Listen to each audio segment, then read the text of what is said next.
On today's Newsmakers, persecution fears in Canada, a pastor's answered prayer, and a Hamas hostage's family speaks out. That and more coming up.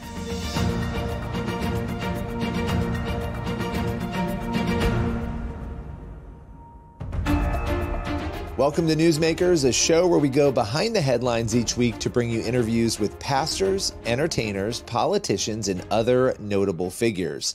On today's Newsmakers, we're starting out with a very troubling situation in Canada. Jeff King, president of International Christian Concern, a persecution watchdog, he's joining us with a warning about a new proposal, a new bill that he says could endanger religious liberty in Canada. Let's welcome Jeff to Newsmakers. Jeff, you're warning about a new Canadian bill, C-367. You've said that this bill could threaten Canadians' public expressions of faith. This is deeply concerning. What can you tell us about this proposal? Well, I would say, so first of all, it amends the criminal code and it takes away some religious exemptions that protected Christians. So if you're in the United States, we saw the same kind of thing with the Equality Act that the Biden administration was trying to pass. And basically it creates hate speech laws. Some of those have already advanced in Canada, but Christians were protected. They said, well, if they're saying biblical things or if they're saying things according to their faith, whether that's Quranic or biblical or whatever, they're protected. And this is the alarming thing, is that this strips those out. There is no protection. And as always, this is what the dictators and the despots do overseas to strangle Christianity or whatever faith. You know, they say, oh, we have religious freedom, but not in the public sphere. So it's the same game. It's the same game being advanced around the Western world, and even what we saw again with the Equality Act in the United States. You know, how is the bill, and this is always interesting to me, how is it being promoted? Because, of course, they're not going out there and saying, we want to crack down on Christianity. How are they promoting this? That's great. Yeah. So these, hate speech laws, they're always being promoted to for the common good in one way or another. So whether that's we're going to protect LGBTQ followers or, those people as a class of people, or for anti-Semitism, it almost doesn't matter, because the hate speech laws always create division. They always create hatred. And look, these things always smack of Banana Republic, because very simply, here's how this thing works. This is people who are elected in a democracy, and it's almost like the Marxists. They get elected in a democracy, and they use the laws of the state and they twist them and they dismantle them. They dismantle the protections and go after their political enemies. It's total Banana Republic stuff. It's just not seen that way, but it should be. So in this, in this provision, in this proposal, let's say somebody goes out there and they oppose the LGBTQ ideology. They say public things, maybe in interviews, or, I'm sure we don't know exactly how it would manifest itself, or they're advocating against transitioning children, Sure. in the transgender issue. What would happen to them potentially if this were to pass? Yeah, well, I interviewed a pastor recently who is a Canadian pastor who's been arrested a number of times for street evangelism. And again, here's what happens. So a lot of times he's not even being obnoxious. He's doing street evangelism, completely legal. And then the cops show up. So if he is in an area where people know who he is and their LGBTQ crowd, they will cause a complete ruckus. And then guess who gets arrested? So right now, he can end up at the police station, but they say, wait a minute, there's no real case here. So lots of times that's even a game. They arrest him, take him off the streets, and then they say, well, there's no case, so we'll throw him out. Or as in the case of Paivi, as you said, what happens is then the Christian can be charged, and then those charges can stick. So they can receive fines or prison time. So there has to be, in a democracy, the bedrock of democracy is religious freedom. And religious freedom is so potent because it encapsulates a number of other freedoms. You have freedom of speech, assembly, thought, conscience.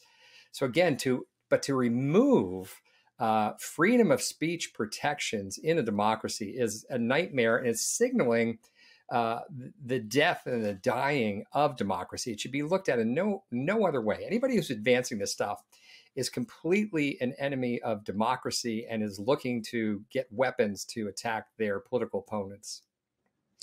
How are, from what you can tell so far through your work at International Christian Concern, how are Christians and other, because this doesn't just affect Christians, it affects people of other faiths. Yes, how are people reacting to this proposal from what you've heard? Well, so many people are not aware of it. That's the alarming thing. So I'm glad we put it out there and it's getting some attention. But it's largely anything dealing with democracy and the passing of arcane laws. And, when they're these small things that's the whole point. They're passed quietly and hopefully no one notices.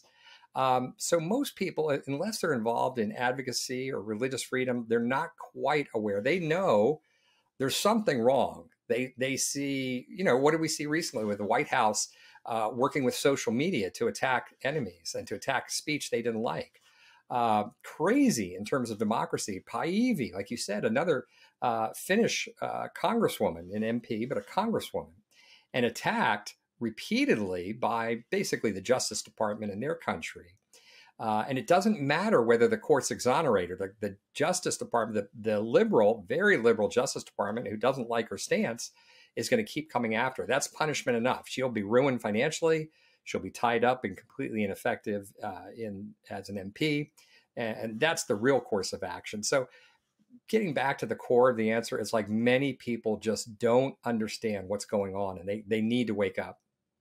Well, I want to thank you for taking the time to break this down. We will continue to follow it, and we'll have you back to talk more about it as there are new developments on the story. Appreciate your time today.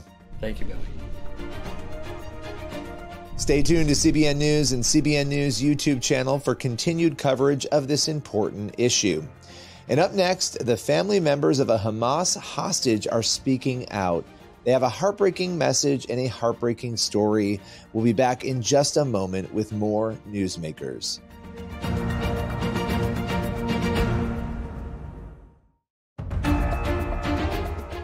Welcome back to Newsmakers on the CBN News Channel. Our next guest is Mos Lai, who says his brother-in-law, Omri Moran, was taken captive on October 7th by Hamas terrorists. He'll share the dire impact the situation has had on his family and so much more. Let's welcome Mos to Newsmakers. Tell me about Omri. Omri's a 46 years old man, is an incredible father to my two nieces, Ronnie and Alma, who are 2.5 years old and 9-month old. Is amazing husband to my sister Lishai. Is a family man, connected to us since he came into our family, and of course to his father and his siblings. His mother sadly passed away a few years ago. Is a spiritual man, connected to nature. Is a shiatsu therapist and a gardener, so he would heal plants during the day and his patients during the evenings in his clinic. Loves literature, loves sports, is exactly the person you want to meet and laugh with. Has a great sense of humor and beautiful smile, has a gentle heart. I think the world misses him. He added a lot to his community in Kibbutz Nachal Oz, added a lot to this world, and I hope he will be free again soon so he can continue and contribute to it. Well, thank you. Thank you for sharing who he is. I think a lot of times in the mix of everything that's happened, there's so much political and social commentary. We don't hear the stories of who the hostages actually are. And so I appreciate you telling us that. Take us through October 7th from your perspective, what you experienced, what you saw. You obviously were in the U.S. here, but just take us through that day for you. Yeah, for me, it was a Friday night. I just arrived at a nightclub in Brooklyn. I live in Manhattan.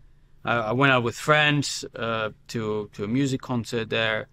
And then I started hearing, getting messages that there are rocket attacks on Israel.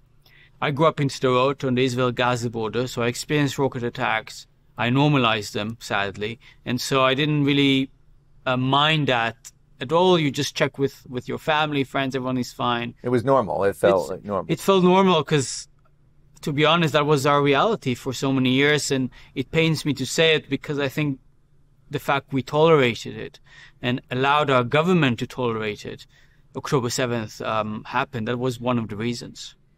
So, but after a few minutes, it was clear this is different, because the reports emerged that Hamas terrorists, in their thousands, are invading Israel, invading communities, kibbutzim like Nahal Oz, where my sister Lishai and we live, towns like Sderot, my hometown, where my parents live.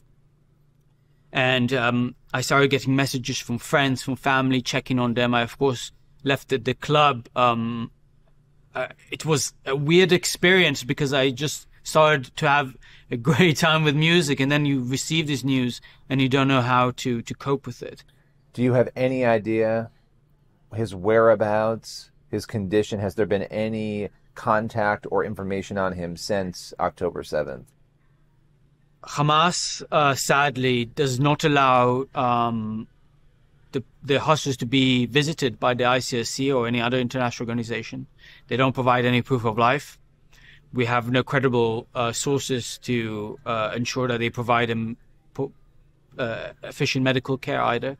We don't know Omri was alive about 10 weeks ago, because in the previous round of release of hostages, as a result of the negotiated agreement, some of the hostages were released in November, reported that Omri was alive, that he was in an okay condition, and that he learned in captivity that Lishai, my sister, and his two daughters survived.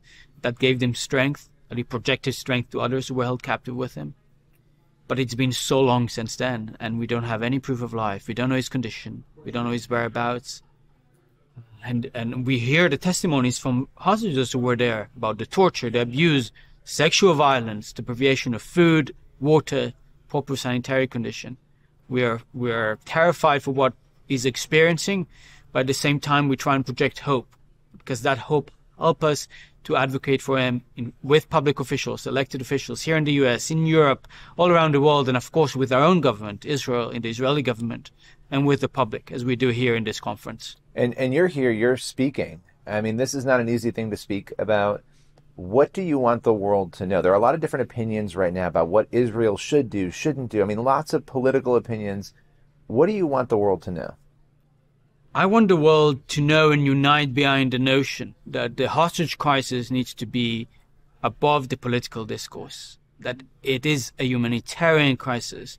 It is a multi-faith crisis. People of different faith were kidnapped and murdered that day. It's a multinational crisis. People of different nationalities were kidnapped and murdered that day. That's what I want the world to focus on. There are political issues that need to be solved. There is, of course, the war that is being fought. But the issue of the hostages need to be separated from that. We need to ensure that the international community does it, and sadly they don't. And I'm deeply disappointed and hurt to see that not all nations united behind our call, that not even every elected official in this country, the US, has been uniting behind the call to bring the hostages home. This should have been the call from October 8th, from everyone who has a position of power, for every community leader who has a position of power. It hasn't been the case, but we keep on speaking up to remind these elected officials, to remind community leaders, leaders worldwide, international organizations, etc., that these hostages are human beings, that they deserve to return to their home and their families, and that they're held by a terrorist organization who seeks only death and destruction in our region. That's what I focus. I'm laser focused on that. I try and separate it from the toxic political discourse. Well, I really appreciate you taking the time and spending some time just bringing us through this. We will be praying for you and your family. Thank you so much. Please continue to pray for Omri and his entire family during this difficult time, especially his children and his wife who desperately miss him. Up next, we'll talk with a pastor whose answered prayer will certainly inspire you. This is Newsmakers on the CBN News Channel.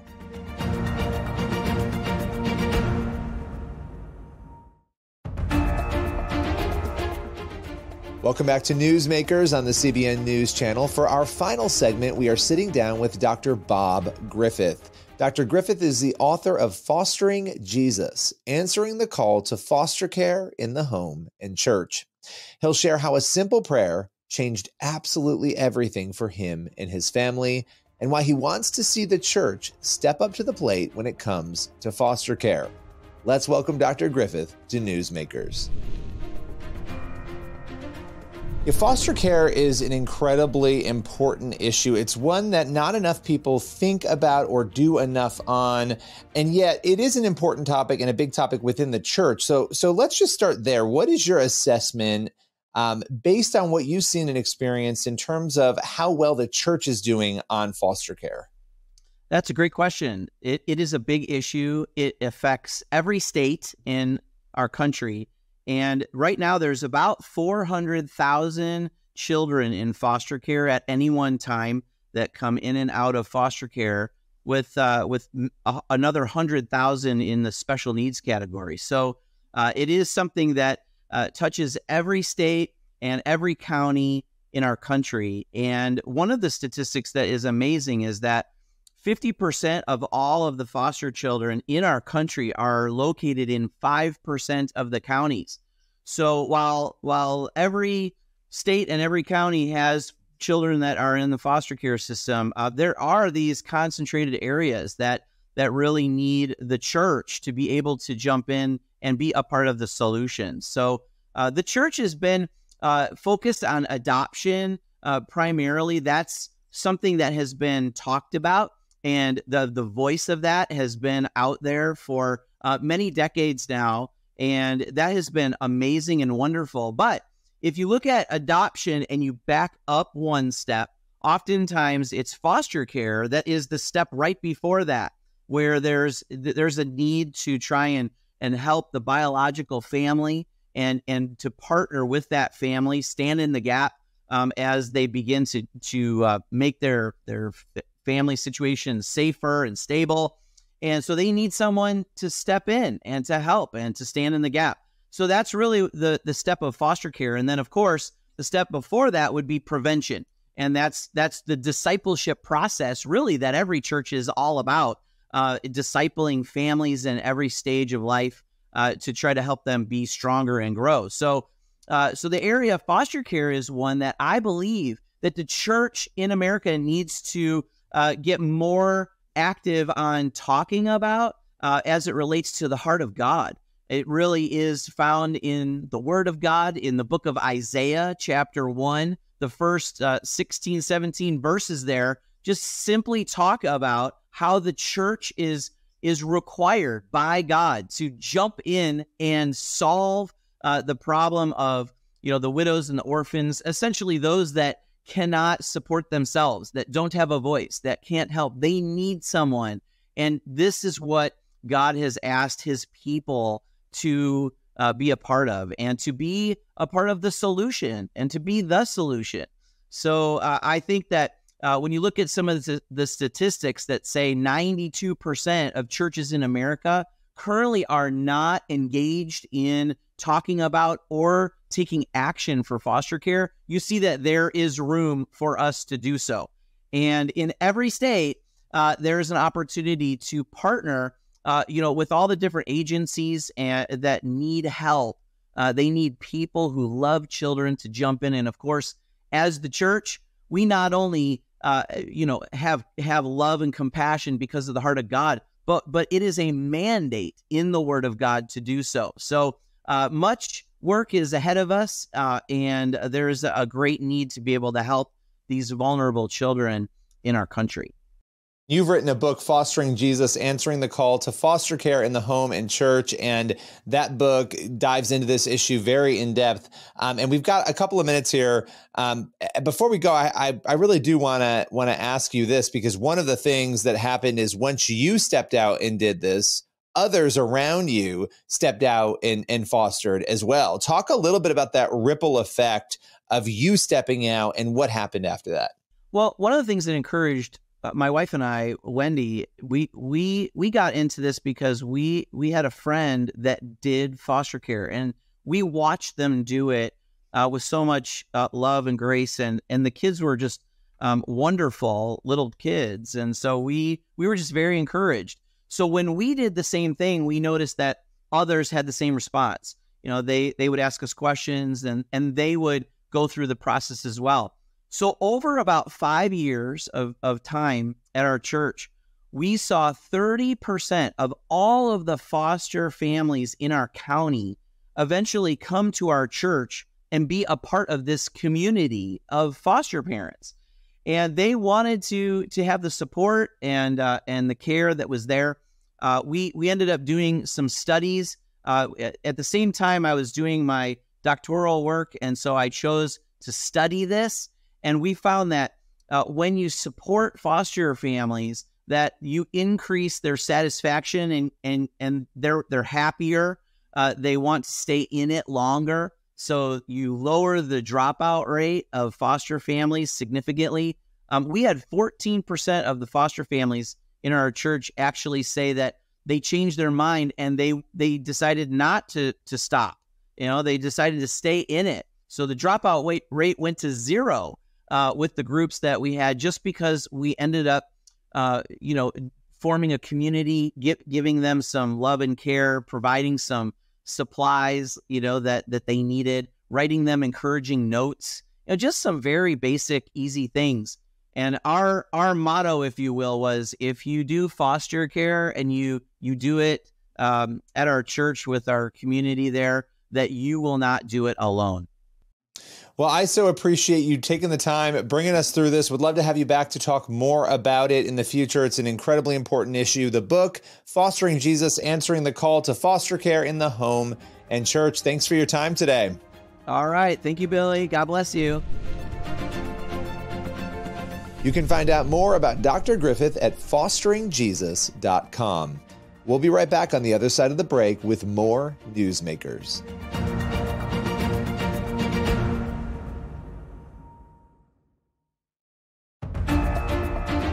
That's all for Newsmakers. Thank you for watching, and be sure to head over to the CBN News YouTube channel. That's where you'll find the full interviews that you saw on today's episode. Plus, you can check out our new daily podcast. It's called Newsmakers, the Newsmakers podcast. We feature one full interview every single day. You can subscribe on your favorite podcast platform. And again, it's weekdays only, Monday to Friday.